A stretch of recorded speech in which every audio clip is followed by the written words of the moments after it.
Is on this side. Lachlan, I'm going to start with you. Is the industry in trouble? That's a loaded question. I think I don't think I've got a mic. Have I? Is mic on, please? Hello? Just talk, Lachlan. Can you hear me now? Just use this. Talk to us. Okay. I think that's a loaded question, and I think it is fair to say. I mean, if you go back in history, the highest selling motorcycle market we've ever had in South Africa, I think, was in 1980. We sold around 80,000 motorcycles. And if you remember, that was the boom when everybody was riding 50s. Every kid had a 50cc, and that was the way people got around. That was the way kids got around. And since then, and the industry's been battered, and no less so than in the last 5 years. I've been with Amit for 5 years. We registered across the board around 40,000 motorcycles in 2013. Last year we registered 18,500 motorcycles total. That's across from the scooters, delivery, right up to the luxury bikes. So you can see it has taken a knock. Having said that, the rate of decline has slowed down significantly. We've had years where we've dropped by 25%. Last year we dropped by 11%, and this year we're running at 6% behind last year. So yes, you can also argue how much lower can it get. It's got to slow down descending eventually. But the rate of descent has slowed down, definitely. But what is interesting is if we move to the next slide, if you have a look at the over 500cc bikes, you can see, particularly in late 2013, early 2014, the big bike market fell off a cliff.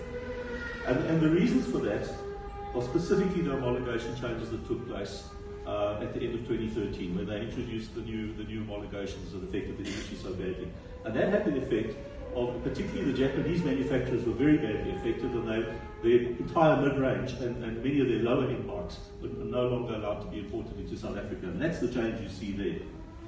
And specifically, just to round this off, what we've seen this year is big bikes are falling fast in the first 4 months, but small bikes have started to sell again.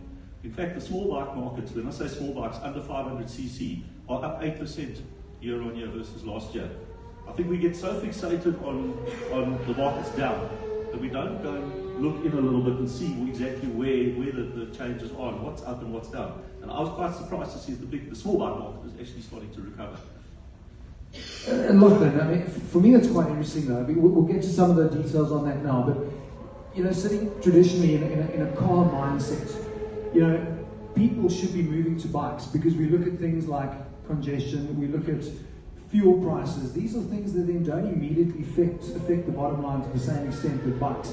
Do you think maybe that is what people are now considering when they're looking at the 500cc below market, seeing that growth, that possibly people are now finally catching a wake up and saying, hey, this is a mode of transport as opposed to a leisure, I've got my cars, I've got everything else, I'm having a bike from a leisure perspective.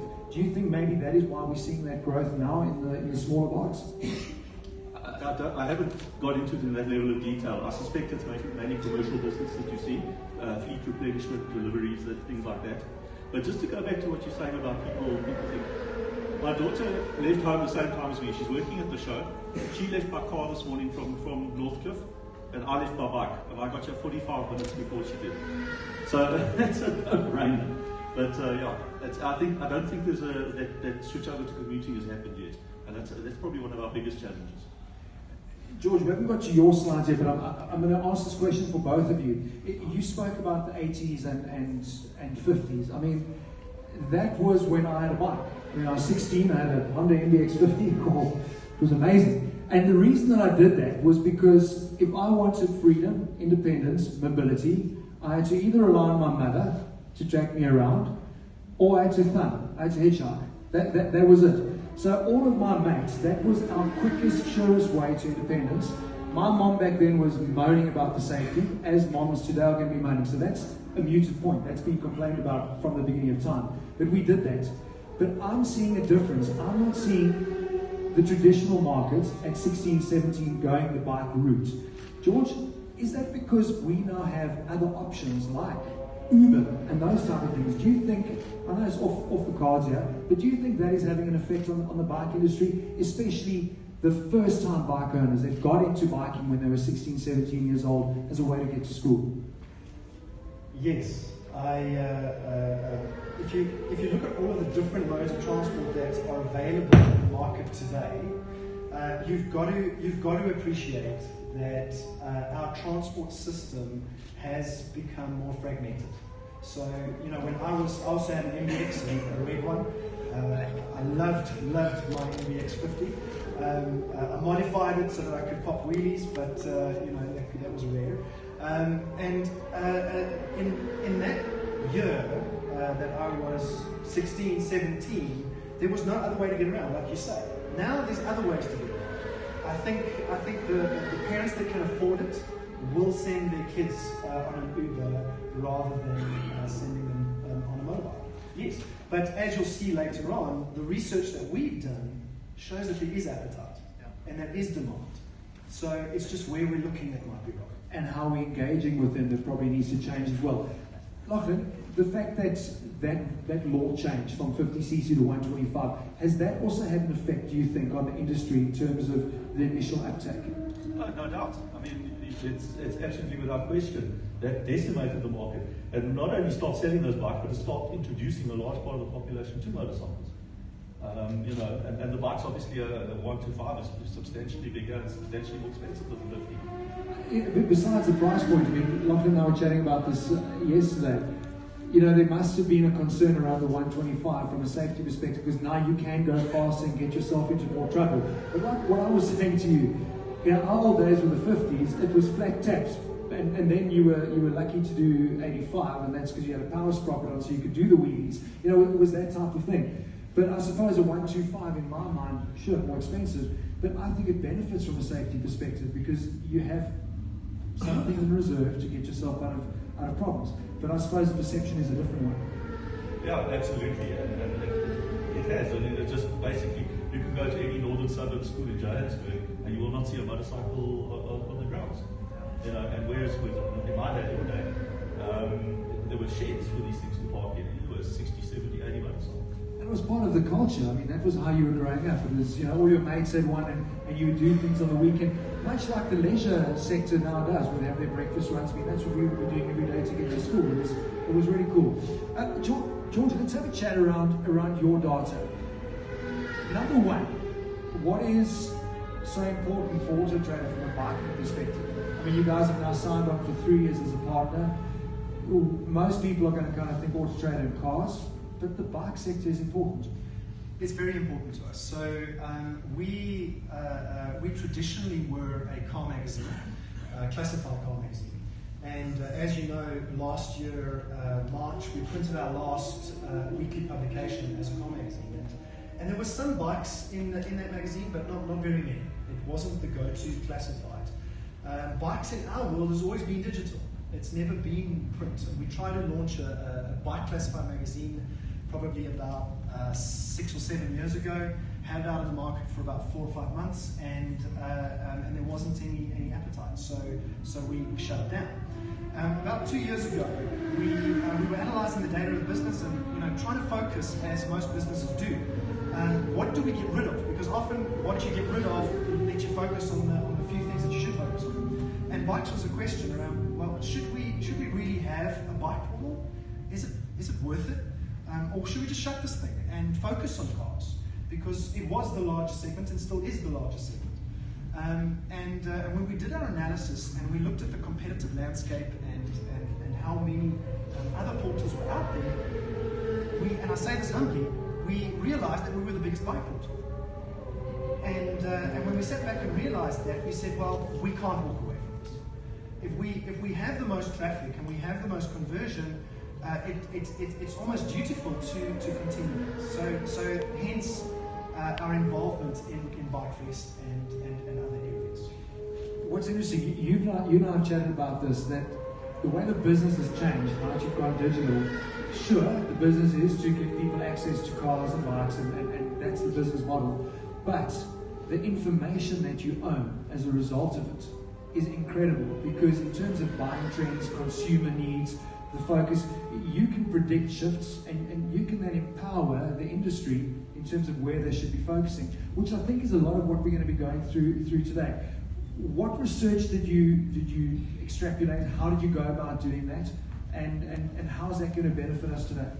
So, I mean, our objective in any scenario is, and I always say, we're going to kind of turn this from a car statement to a bike statement. If you look in your side mirrors all the time, you're going to have a head-on collision. And that's K53, by the way. So you know, often industries and we see this in the car world as well. People are looking in their rearview mirror all the time. It's like, oh, life is so bad. There's declines. It's doom and gloom. Instead of looking at the trends, saying where are the opportunities, where are the challenges, and what is the future? And that's what we went out to do in this research. So we went and we did face-to-face interviews. We did online research, not only on our own portal, but on other websites as well, so that we could get a well-rounded piece of data. And we wanted to find out one thing: how are bike consumers shopping for bikes? Because if we can understand how bike consumers are shopping for bikes, we can better let the supply side, which is the dealer side, know how to market their bikes, know how to go and fetch that consumer. Because I think that's largely where the problem lies, is we're trying to fit a round peg into a square hole, and not taking cognizance of how the consumer shopping behavior is changing. Is there a big difference between how consumers shop for cars versus bikes? Or did you surprisingly find out that actually no, it's quite the same? Surprisingly, it is very similar, and the nice thing about where this industry is at the moment, and you'll see that now, is that we're in a little bit of a time machine, because we are seeing almost exactly the same trends as what we saw in the car industry. The car industry is a lot further ahead when it comes to consumer shopping behavior, but the bike industry is not far behind in terms of consumer shopping behavior. And that's what we saw in this data, and you'll see it now. Let's go through the data. I mean, I think most importantly for us is you spoke about who is shopping for bikes. So give us a breakdown. Is it predominantly white male? Very surprising, 66% white male. I don't get around applause for guessing that. I think it was that obvious, wasn't it? 66% white male. I'm seeing a big problem here, and it's quite interesting. Just before we started, a gentleman showed me one of his questions that he put down, and maybe we can in a way answer that question now as an early Q&A. But if you look at the demographic in South Africa, you know, I think what are we, 7 million? So the biggest portion is the smallest percentage of our population demographic. So there's like 48 million odd that we're not tapping into, which is crazy. So I mean, this should be not doom and gloom for the bike industry. This should be flick flacks, happy days. There's a massive market that's untapped. That is, I'm assuming, a lot more. So if you go back to what bikes are meant to be about, freedom, mobility, it's way easier for them to access that than waiting to shop for a car. Often the communication attracts a particular segment, and perhaps the traditional way in which we're communicating as a bike industry is not attracting that market. We need to change the language, and I'm not saying physically change the language. The way in which we market needs to change. But I suppose what we need to know is what does the market want? I mean, what do they want to buy? We heard often talking about that massive drop-off and decline in 2013, 2014 with a 500cc and above, but now seeing below 500, there's a turnaround in growth. You I think have a slide to show us what sort of bikes they're buying and the ages as well. Yeah, so out of all of the research we did, BMW, Honda, and Kawasaki are the most searched for bikes online. And then followed by Yamaha. You would have thought that potentially Yamaha was the most searched for bike online. It's not. Any idea why? Is that, I mean, this is where it comes out. Is it a case of an aspirational element? Is it because BMW done a great job with their GS range, with the lifestyle and adventure biking side of things? Could those be factors? It could be merely in the way that BMW talks to BMW's audience, or the audience at large. That is different to the way the rest of the industry talks to the market. But it's a good question. I don't know the answer to that, and might be a good one to find out. What other stats have you got that are interesting? Have you got what type of bikes are they buying? Is it the bigger bikes, smaller bikes? Yeah, so interestingly enough, over 1,000cc is the most preferred engine size. Now, could be aspirational. But it gives you an indication of where people's minds are at, what they really want to do, and if we can find ways to get those to them, that creates more of a market. But I find a problem with it. Not a problem. I see an opportunity because that market, I think, is already captured in a way. People are wanting that. And you looked at the stats, 61% white male, blah, blah, and they're going for the big performance bikes. But look below. I mean, those are the commuter bikes. Those are the bikes that we probably should be pushing numbers to get that mobility side of it, which leads us to what we're going to talk about later with the new bike shopper. There's massive opportunity below that. Because it seems like if a guy's going to go and buy a bike that's 1000cc and above, he's an enthusiast. Yeah. You know, he's the guy that's buying the M car, the AMG. You know, but at some point he's got to get into the brand. But often we focus on the thing that's most popular, which, I mean, the headline on the slide says over 1000cc bike is most preferred engine size. But 250 to 500 is not a far cry, 15%. That's a big chunk. It's not a small chunk. So therein lies, I think, what you're saying in an opportunity. Lachlan, from a car perspective, I mean, you've been in that side of the business as well. I mean, the aspirational side of things are so important.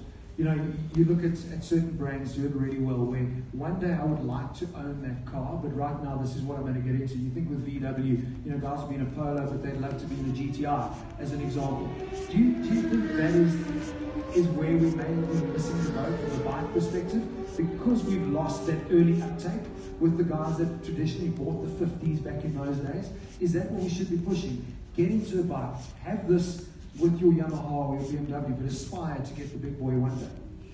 Yeah, definitely. And as I said, we've lost a whole generation who potentially would be buying big bikes now because they didn't buy them when they were at school. But what we are seeing is a complete change in the model strategy of many of the manufacturers where they're bringing out smaller capacity bikes. You know, the sort of 300 or 250 to 400cc. Just about every manufacturer is coming out with something like that. So now we know, okay, if that mirrors what the search stats are, there's a huge opportunity. And unfortunately, the South African mentality is the bigger the better. And it's something we've got to actively change now. There's absolutely no reason you need to have a 1200cc motorcycle. You can have it at an 800 or a 650 or something, and it does exactly the same.